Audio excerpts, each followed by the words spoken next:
The only people who don't want to disclose the truth are people with something to hide. Hello YouTube.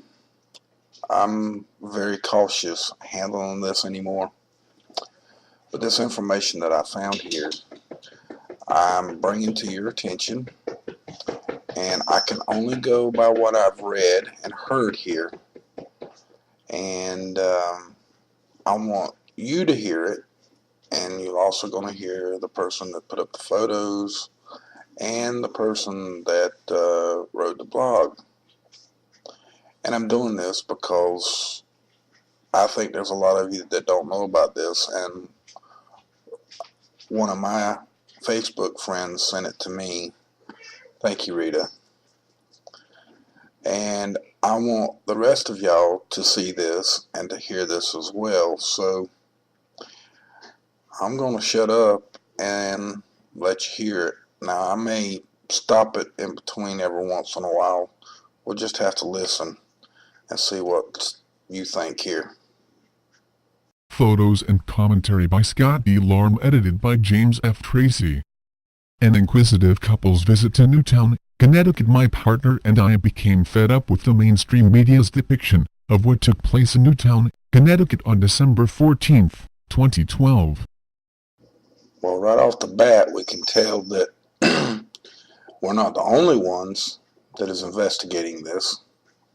And I'm fed up as well. So on January 20th we traveled there from our home in Ottawa, Canada, in an effort to visit the sites and respectfully approach the locals. Before we even got off the highway, there was a display of dozens of American flags on the shoulder. There is a large tented memorial located just off the freeway. The tent had a sign on the outside, "Sandy Hook Memorial Never Forgotten." Inside the tent was a chaplain, who asked that I not take any photos. There were hundreds of stuffed animals and candles, as well as children's art from around the country, if not the world. Inside was also a donation jar that was at mid-afternoon close to full of money. We signed one of the boards with condolences from Canada. I saw adults and children inside the tent on the 2 visits we made. No one was there who was impacted directly. I asked the chaplain if she had seen any children whom had been impacted. She did not answer.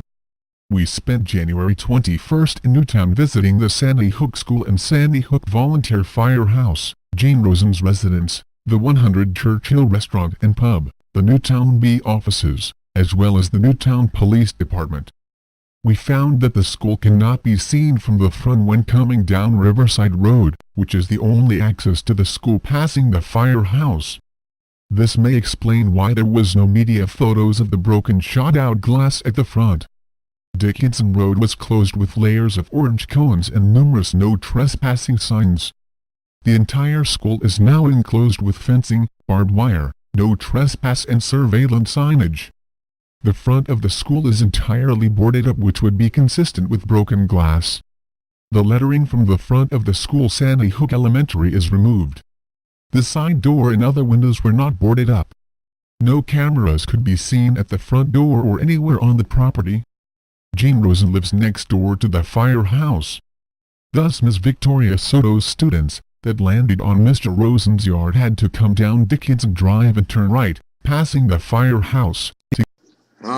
So why did they pass the firehouse and go to Gene Rosen's house? Sounds like there's a monkey in this woodpile, people. Get to Mr. Rosen's. A lady at the Rosen house would not answer the door when I knocked. We sat at the 100 Churchill Restaurant for a couple of hours. There were about 10 people inside. There were about 100 drawings from children from around the country, if not the world, offering condolences and well wishes. No one was talking about these. My partner and I spoke with a couple in their early 20s for an hour or so. They were lifelong locals.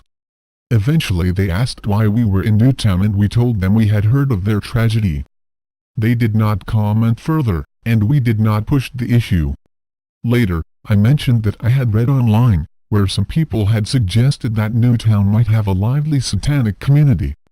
One of the 2 locals remarked, "I could believe that." It sounds to me as if they get a very warm welcome. Does it to y'all? We then went to the offices of the Newtown Bee, the community's weekly newspaper, where we spoke with the editor, Mr. Curtis Clark. Mr. Clark did not offer a warm reception and stated from the start that they were concentrating the paper's efforts on healing efforts, and that he had little time.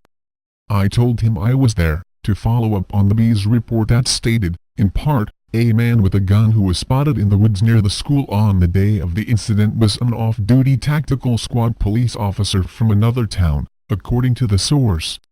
I asked who this officer was, and why he was in the woods. Mr. Clark told me that there was a number of conspiracy theories floating around, and some of them even suggest that the shooting didn't even happen. Furthermore, Snopes.com debunks many of these conspiracy theories. I told Clark I was familiar with Snopes, but it was the Bee that reported that this was an off-duty officer prancing about in the woods on the day of the shooting. Clark would not address this report and became very agitated with me interrogating him. "I don't intend to discuss this any further with you," he said. Mr. Clark then referred me to the Newtown police for any additional questions. As I was walking out of the office, I overheard a lady on the phone explaining to a caller that there is an ongoing investigation, and referring the caller to Snopes.com. Next, we proceeded to the Newtown Police Department. After entering, I walked up to the glassed-in safety window, picked up the phone on the wall and asked the attendant on the other side if I could speak with the communications officer.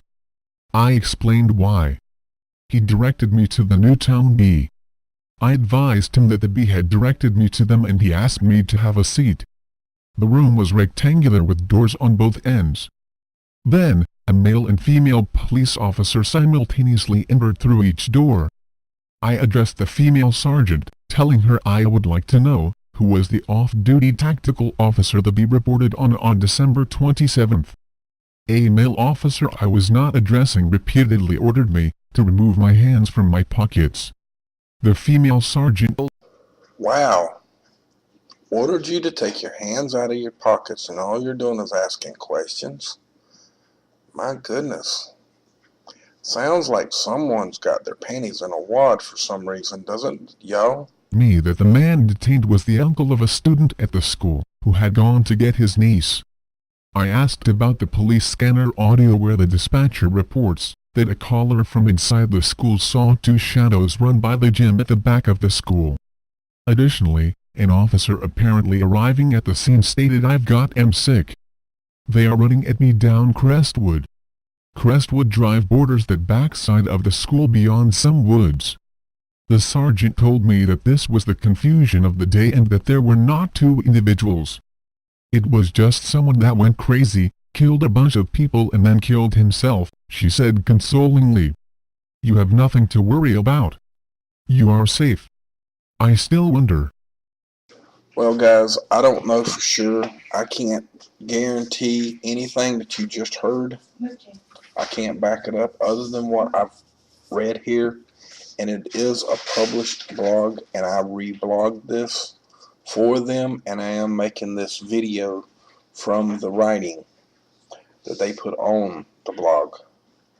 And the reason why I'm doing this is because if it is extremely true, and I don't see no reason not to say that it ain't as of yet, but if this is true, this is some very good information, and you're seeing a picture of the front of the school doors that got plywood on them. Doesn't mean that the glass is broke. Doesn't mean that it isn't broke. Could be just closed off to keep someone from breaking the glass and enter it, since they've got it all boarded up and no trespassing and gates locked and chained and everything else that you see here. It's just my opinion, but this is just more evidence of things not adding up, folks. Things just are not adding up. You got to pass by the fire station before you get to Gene Rosen's house. Things just aren't adding up. So with that, folks, much love to y'all. Y'all have a good day. And much love to y'all. And, you know, I appreciate the people that send me stuff on Facebook and YouTube and Twitter and all my other feeds. So much love to all of y'all. And I'm sorry that I can't answer all of y'all sometimes, but I do my best. Much love to y'all.